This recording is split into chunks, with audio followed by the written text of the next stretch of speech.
देखो भाई, जो मैं तुम्हें बताने जा रहा हूँ वो कोई बनी बनाई या सुनी सुनाई कहानी नहीं है। ये कहानी राजेश की है जो उन्होंने मुझे भेजी है। राजेश का कहना है कि ये मेरी खुद की ज़िंदगी का एक ऐसा हिस्सा है जिसे याद करके आज भी मेरे रोंगटे खड़े हो जाते हैं। मैं ये सब किसी मज़े के लिए नहीं कह रहा, बल्कि इसलिए बता रहा हूँ कि शायद तुम इस डर का अंदाज़ा लगा सको जो मैंने महसूस किया। कुछ लोग इसे सच्चाई नहीं मानेंगे, लेकिन जिसने ये अनुभव किया है वही जान सकता है कि असल में डर क्या होता है। जिन दोस्तों ने हमारा यूट्यूब चैनल सब्सक्राइब नहीं किया है वो हमारा यूट्यूब चैनल सब्सक्राइब कर लें, वीडियो को पूरा देखें। यह घटना बहुत ही डरावनी होने वाली है। तो चलिए बिना देरी किए हुए इस डरावनी घटना को आप सभी को सुनाते हैं। रात का समय था, चारों तरफ सन्नाटा पसरा हुआ था। पहाड़ों की सकरी सड़कों पर केवल मेरे ट्रक के इंजन की गड़गड़ाहट गूंज रही थी। मैं राकेश पिछले 15 सालों से ट्रक चला रहा हूँ और इस रास्ते पर अनगिनत बार आया गया हूँ, लेकिन उस रात कुछ अलग था। दिल में एक अजीब सी बेचैनी थी, जैसे मेरे साथ कुछ बुरा होने वाला हो। रात के करीब 2 बज रहे थे जब मैं एक घने जंगल के बीच से गुजर रहा था। रास्ता सुनसान था और पहाड़ियों की ढलानों से ठंडी हवा आ रही थी। अचानक मैंने सड़क के किनारे एक सफ़ेद साड़ी पहने औरत को देखा। वो अकेली खड़ी थी और उसकी नज़रें सीधे मुझ पर टिकी हुई थी। एक पल के लिए मेरे मन में ख्याल आया कि शायद ये कोई लिफ्ट मांगने वाली होगी, लेकिन फिर जैसे ही मैंने उसकी आंखों की तरफ देखा मेरे रोंगटे खड़ी हो गए। उसकी आंखें लाल थीं, जैसे किसी कीड़े ने डंक मारा हो। मैंने अपनी नज़र हटा ली और ट्रक की रफ्तार को बढ़ा दी, लेकिन मेरी नज़रें बार बार उसे देखने को मजबूर हो रही थी। जैसे ही मैंने थोड़ा आगे बढ़कर फिर से देखा, वो औरत सड़क के बीचों बीच खड़ी थी, एकदम मेरे ट्रक के सामने। हड़बड़ाहट में मैंने ट्रक के ब्रेक पर ज़ोर से पैर मारा। ट्रक कुछ आवाज़ करते हुए रुक गया। मैंने अपने दिल की धड़कनों को संभालने की कोशिश की। कुछ सेकंड तक सोच में पड़ा रहा कि क्या करूं। फिर मैंने ट्रक का दरवाज़ा खोला और बाहर निकल आया। मेरे आसपास कोई नहीं था। वो औरत जो अभी अभी मेरे सामने खड़ी थी, अब वह गायब हो चुकी थी। ये क्या भला है, मैंने खुद से बड़बड़ाते हुए ट्रक के चारों तरफ देखा, लेकिन वो कहीं नहीं दिखी। मुझे समझ नहीं आ रहा था कि क्या करूं। अचानक मेरे ट्रक के पीछे से हंसी की आवाज़ आई। हंसी इतनी डरावनी कि मेरे हाथ पैर कांपने लगे।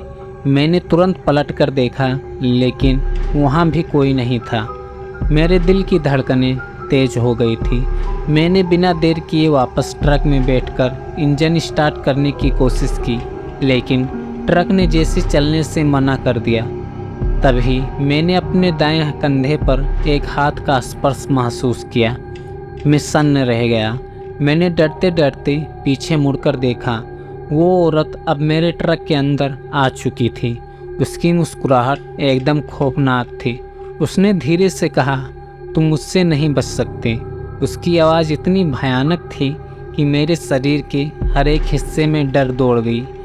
उसने अपने हाथ मेरे गले पर रखे और मेरी ओर झुकते हुए बोली, अब तुम मेरे हो। मैं कुछ कर भी नहीं सकता था। मैंने पूरी ताकत से उसे धक्का देने की कोशिश की, लेकिन मेरे शरीर ने जैसे काम करना बंद कर दिया था। उसकी आंखों में एक अजीब सी चमक नज़र आ रही थी, जैसे वो मुझे पूरी तरह अपने वश में कर चुकी हो। उसने मेरी ओर झुकते हुए कहा, तुम्हें पता है ये सफ़र तुम्हारे लिए आखिरी है। मेरी सांसें तेज हो गई थी। मैं कुछ समझ ही नहीं पा रहा था। वो औरत जो अब एक चुड़ैल में तब्दील हो चुकी थी, मेरे गले पर अपनी उंगलियां फेर रही थी, जैसे कोई शिकारी अपने शिकार का स्वाद ले रहा हो। उसकी सांसें मेरे चेहरे पर महसूस हो रही थी। वो धीरे धीरे मेरे ऊपर झुकती चली गई। मेरे पास अब कोई रास्ता नहीं था, न कोई बचने का मौका। फिर अचानक एकदम से सब कुछ शांत हो गया। मेरी आंखों के सामने अंधेरा छा गया। जब मेरी चेतना वापस लौटी तो मैं ट्रक के स्टीयरिंग पर झुका हुआ था। चारों तरफ सन्नाटा था, ना वो चुड़ैल ना उसकी खौफनाक हंसी। मैं फिर से ट्रक चलाने की कोशिश करने लगा, लेकिन इंजन अभी भी बंद था। मुझे समझ नहीं आ रहा था कि ये सब सच था या कोई डरावना सपना। मैंने ट्रक से बाहर निकलकर चारों ओर देखा तो मैंने पाया कि मैं उस खतरनाक मोड़ के ठीक किनारे खड़ा था जहाँ से गहरी खाई शुरू होती है। अगर मैं कुछ सेकंड और देरी करता तो शायद ट्रक सीधा खाई में गिर चुका होता और मैं जिंदा नहीं बचता।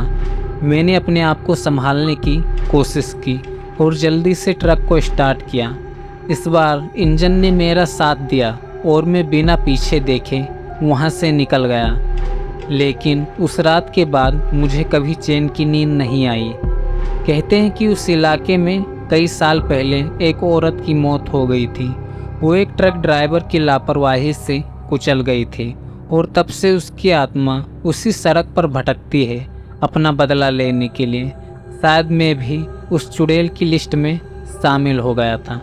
उस रात के बाद मैं कभी उस रास्ते पर नहीं गया, लेकिन मुझे आज भी रात के सन्नाटे में उस चुड़ैल की हंसी सुनाई देती है, जैसे वो अब भी मेरा पीछा कर रही हो। तो ये थी मेरी सच्ची घटना। कहानी को लिखते हुए भी मुझे उस पल का एहसास हो रहा था। मैंने सोचा आप लोगों को भी ये कहानी सुनाई जाए, तो मैंने ये कहानी आप लोगों को सुनाई। उम्मीद करता हूँ कि ये कहानी आप लोगों को डरावनी लगी होगी। अगर आप लोगों को ये कहानी अच्छी लगी है तो हमारे चैनल को सब्सक्राइब करें और वीडियो को लाइक करें। तो चलिए फ्रेंड्स, मिलते हैं फिर एक नई हॉरर स्टोरी के साथ।